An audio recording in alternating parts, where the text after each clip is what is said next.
بڑی صاحب، کیا مزید گرفتاریوں کی بھی اطلاعات ہیں؟ نون لیگ کی اعلیٰ قیادت، top tier second tier leadership جیل میں جانے والی ہے، اور آپ کو لگتا ہے کسی بھی طریقے سے اس میں اپوزیشن کا فائدہ ہے یا حکومت ہی کا فائدہ ہے؟ کیا کہیے گا؟ بھائی جان، جس طرح نوحے اور مرثیے اور جس طرح جمہوریت کے آپ نے پڑھے ہیں، اس کے بعد تو میرا دل ہی نہیں کر رہا کہ کوئی نام لوں یا کسی کا بتاؤں۔ میرا تو دل کر رہا ہے سارے جو قید ہیں وہ بھی آزاد ہو جائیں اور پھر سے جمہوریت کو تقویت ملے، ڈرپ لگے اور جمہوریت کا بول بالا ہو۔ ٹھیک ہے بھٹی صاحب، آپ کو لگتی ہوگی جمہوریت بری، مگر اگر آپ انفارمیشن بتا دیں کہ کیا اس وقت اطلاعات ہیں، کیا اور بھی نون لیگ کے لوگ گرفتار ہو جائیں گے؟ اور آپ کو لگتا ہے کہ حکومت کا اس سب میں فائدہ ہے جو انوائرمنٹ ہے، یا پھر نقصان آپ کو لگتا ہے کہ اپوزیشن ہی کا ہوگا، نکال نہیں پائے گی نون لیگ؟ اگر ان کی ٹاپ ٹیئر لیڈرشپ جیل چلی جاتی ہے تو لوگوں کو نکال نہیں پائیں گے وہ سڑکوں پر۔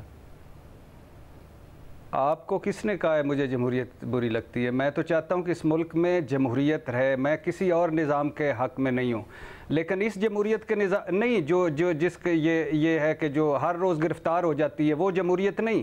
جو ہر روز کرپشن کا اپنے چکروں میں، اپنے کرتوتوں میں، اپنی باتوں میں اب شاہد خاقان عباسی اچھے انسان ہوں گے، ہمبل آدمی ہیں مان لیا، درویش آدمی ہیں مان لیا، بڑے اچھے ہوں گے، مجھے چھوڑ دیں وہ جو قطری اور وہ جو سارا۔ سمپل سی ایک بات ہے کہ ایل این جی ٹرمینل ایک لگا، اس کا آپ نے 15 سال کا معاہدہ کیا، سوال اس میں 3-4 ہیں۔ ایک سوال یہ کہ 3 ارب کا پروجیکٹ 13 ارب کا کیسے ہو گیا؟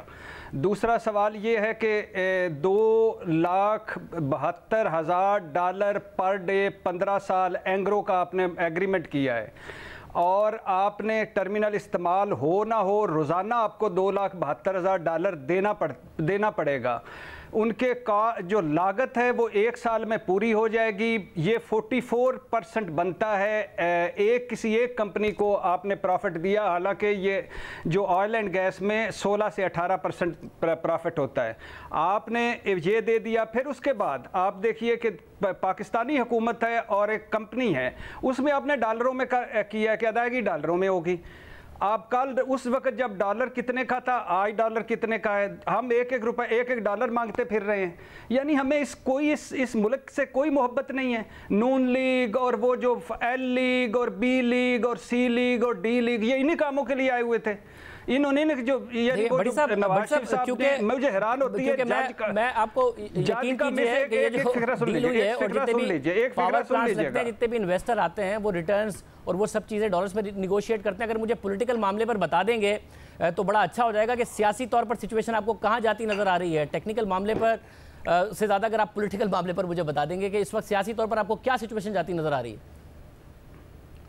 یہ ٹیکنیکل معاملہ آپ کو اچھا نہیں لگا؟ یعنی ایک سمپل سا، میں بھی ٹیکنیکل آدمی نہیں ہوں، میں بھی معیشت کے آپ جو ٹیکنیکل معاملے پر آپ سوالات اٹھا رہے ہیں نا، وہ نیب نے بھی شاہد خان عباسی سے نہیں پوچھے ہیں، اور یہ گورنمنٹ بھی نہیں پوچھ رہی ہے۔ قطر کے ساتھ تو ڈیل کرنی ہے، ختم تو کر سکتے تو نہیں کر سکتے، مگر یہاں پر اینگرو کا ٹرمینل تو موجود ہے، اس سے تو جا کے سوال کر سکتے ہیں۔ حکومت نہیں کر رہی ہے اور صرف مفتاح اسماعیل سے پوچھ رہی ہے، باقی ڈائریکٹر سے بھی نہیں پوچھ رہی ہے۔ تو میں کہہ رہا ہوں ٹیکنیکل معاملات پر میں زیادہ سوال کر لوں گا، آپ کے پاس جواب کم پڑ جائیں گے۔ اگر مجھے پولیٹیکل معاملے پر بتا دیں تو ٹائم بچ جائے گا، میں آگے کا سیگمنٹ بھی کر پاؤں گا۔ ہاں بڑی مہربانی۔ میں تو ایک سمپل سی بات بتا رہا ہوں کہ آپ 2 ہیں جس کا $5 لاکھ پر ڈے دے رہے ہیں، باقی آپ کی مرضی ہے۔ یعنی سوال تو کرتے جائیں گے، پانی وچ مدھانی تو لمبے ہوتے جائیں گے۔ دوسری بات، ہر اس آدمی کو پکڑے جانا چاہیے جس نے اس ملک کے ساتھ چیٹنگ کی ہے، فراڈ کیا ہے، دھوکہ کیا ہے۔ آپ اندازہ کر لیں، یعنی میں تو حیران ہوتا ہوں، ہم جج ارشد ملک کو تو سزا ملنی چاہیے مس کنڈکٹ پہ، اور وہ تو جج ہے ہی نہیں، اس کو تو جتنی سزا دیں۔ لیکن میں حیران ہوتا ہوں کہ یعنی وہ اس 3 دفعہ کے وزیر اعظم کو کہ اس کو جا گھر میں مل لیا، یعنی اس کو بلا لیا گھر میں۔ ڈان نہیں ہوتے اس طرح کی عجیب و غریب بات ہے کہ ایک 3 دفعہ کے وزیر اعظم، نہ اخلاقیات، نہ منطق، نہ اصول، آپ کا کیس چل رہا ہے، آپ کس طرح ابھی بھی آپ کو کچھ سمجھ نہیں آ رہی۔ وہ گھر پہنچا ہے، آپ سلام، پہلے عدالتوں میں 80 پیشیاں، اس کے بعد پھر عدالت چل کے ان کے پاس۔ یعنی یہ عجیب و غریب کسی کو پکڑیں، جمہوریت خطرے میں پڑ جاتی ہے، پارلیمنٹ خطرے میں پڑ جاتی ہے، سویلین بالادستی خطرے میں پڑ جاتی ہے۔ بھائی جان، ہمیں نہ اوریجنل ڈکٹیٹر ملے ہیں، نہ اوریجنل جمہوریت जमहूरियत पसंद मिले हैं। डिक्टेटर आते हैं वो जमहूरियत के चक्कर में पड़ जाते हैं, ये जमहूरियत पसंद आते हैं जिन्होंने चोगे पहने होते हैं वो डिक्टेटर बन। और आज आखिरी बात, आज जब ये मरियम औरंगजेब साहब और एहसन इकबाल साहब एक वो कच्चा एक दिखा रहे थे कि ये देखो कच्चा फोटो कापी पे हमें गिरफ्तार कर लिया, ये देखो, मेरा दिल तो कर रहा था कि ये पीपल्स पार्टी नून जो रोज़ रोती है इनको मैं कहूँ कि हुन आराम है, हुन ठंड पै गई जे। यानी नैब जब आपके पास मौका था ना नैब के कवानीन तब्दील किए, ना नैब को बेहतर किया, ना कुछ किया, चेयरमैन आप लगाए, आप भुगतो। यानी ये होता है जब आप अपने काम नहीं करते। इन सारी बातों में बड़ा वजन है, इन वाली ये 3 बातों में। एक तो ये बात ठीक है आपकी कि जब ये थे तो इन्होंने क्यों नहीं नैब का कानून बदला, बिल्कुल वजन है। ये भी सवाल आपका दुरुस्त है कि नवाज शरीफ साहब कैसे अरशद मलिक साहब से मिले हैं, और आपने कहा कि बड़ी अजीब व गरीब आपको बात लगती है, हैरत होती है, बड़े अहम सवाल है। मतलब ये कितनी आपको अजीब लगती है और हैरत अंगेज़ लगती है कि अरशद मलिक साहब की वीडियो, उस पर क्रैक डाउन भी हो रहा है, लोग भी बुरी तरीके से गिरफ्तार हो रहे हैं। एक चेयरमैन नैब की भी मुबैना वीडियो आई थी, उसकी ना कोई तहकीकात हुई कि एक अंडर ट्रायल केस है, या तो चेयरमैन नैब के खिलाफ करें, उनके खिलाफ नहीं हो रहा तो किसने खुफिया वीडियो चेयरमैन नैब की बना ली उनके अपने ऑफिस में, उसके खिलाफ करें, कोई तहकीकात नहीं हो रही। चेयरमैन नैब भी खामोश है, हुकूमत भी खामोश है। ये कितना आपको अजीब व गरीब लगता है और कितना हैरानकुन लगती है बात?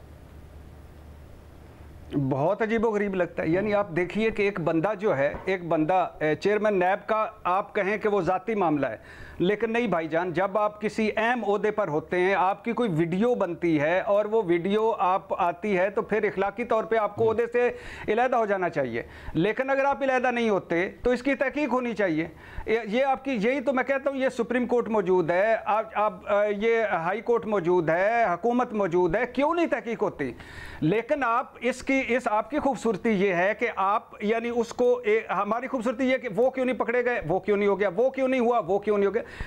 बुराई होती है, वीडियो वो जैसे रईसानी ने कहा डिग्री होती है, वीडियो होती है।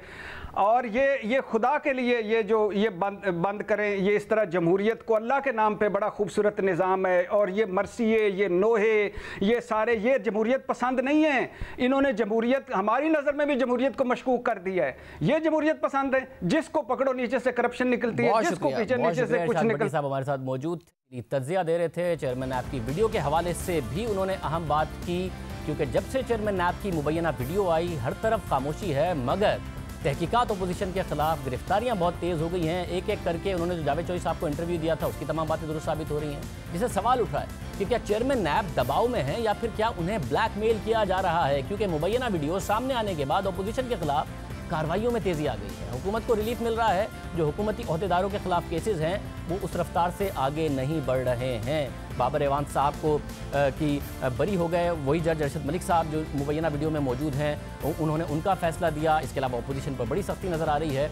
इस लिहाज से भी चेयरमैन नैब की वीडियो की तहकीकात अब ज़रूरी है, मगर खामोशी है। दिलचस्प बात यह है कि गुज़िश्ता दिनों एहतसाब अदालत के जज अरशद मलिक की वीडियो सामने आई, उन्हें ओहदे से हटाया गया। इसके बाद उन्होंने वजारत कानून से शिकायत की और कहा कि उनकी वीडियो बनाने वालों और ब्लैकमेलर्स के खिलाफ कार्रवाई की जाए। इसके बाद FIA ने मुकदमा दर्ज किया, वीडियो बनाने वालों को गिरफ्तार किया। मगर एक वीडियो चेयरमैन नैब की भी सामने आई थी, उसके बाद नैब ने वजाहत दी कि नैब को ब्लैकमेल करने की कोशिश की जा रही है। मगर दिलचस्प बात यह है कि चेयरमैन नैब को ना ओहदे से हटाया गया, ना ही उन्होंने वीडियो बनाने वालों और ब्लैकमेल करने वालों के खिलाफ कोई शिकायत की, ना ही उनके खिलाफ कोई कार्रवाई हो सकी। चेयरमैन नैब के खिलाफ कार्रवाई ना हो, मगर जिस खातून ने वीडियो बनाई उनके खिलाफ चेयरमैन नैब ने कोई शिकायत ही नहीं की। हुकूमत जज अरशद मलिक की वीडियो बनाने वालों पर भरपूर क्रैकडाउन कर रही है। मियां तारिक महमूद जज साहब की पुरानी नाजेबा वीडियो बनाने पर गिरफ्तार हैं। इसके अलावा छापे मारे जा रहे हैं। हुकूमत कह रही है कि जिन जिन का FIR में नाम है, अरशद मलिक साहब की FIR में नाम है, वो सब जद में आएंगे। मगर चेयरमैन नैब की खुफिया वीडियो बनाने वालों और रिलीज़ करने वालों पर खामोशी क्यों है? जज अरशद मलिक की वीडियो बनाना बकौल हुकूमत के एक इदारे पर हमला है, तो चेयरमैन नैब की वीडियो बनाना क्या है? चेयरमैन नैब भी खामोश है, हुकूमत भी खामोश है। बस चेयरमैन नैब अपोजिशन रहनुमाओं के खिलाफ गिरफ्तारियों के अहकामात जारी कर रहे हैं और वो गिरफ्तारियां तेज़ी से हो रही हैं। ये सारा का सारा मामला इसी तरीके से चल रहा है। हालांकि मामला एक जैसा है, जज अरशद मलिक ने जिन्होंने फैसला दिया, अब उस पर बहस चल रही है कि वो फैसला दबाव की वजह से बरकरार रहेगा या उस पर रीट्रायल होगा। चेयरमैन नैब अपने ओहदे पर हैं, उनके बनाए गए केसेस पर कार्रवाई हो रही है, आए रोज़ गिरफ्तारियाँ हो रही हैं और ये सब कुछ अपोजिशन के खिलाफ हो रहा है। मगर चेयरमैन नैब अपनी ही बनाई गई वीडियो के खिलाफ ना कोई इंक्वायरी का मुतालबा कर रहे हैं, ना हुकूमत कर रही है, ना कुछ हो रहा है, कुछ भी नहीं हो रहा है।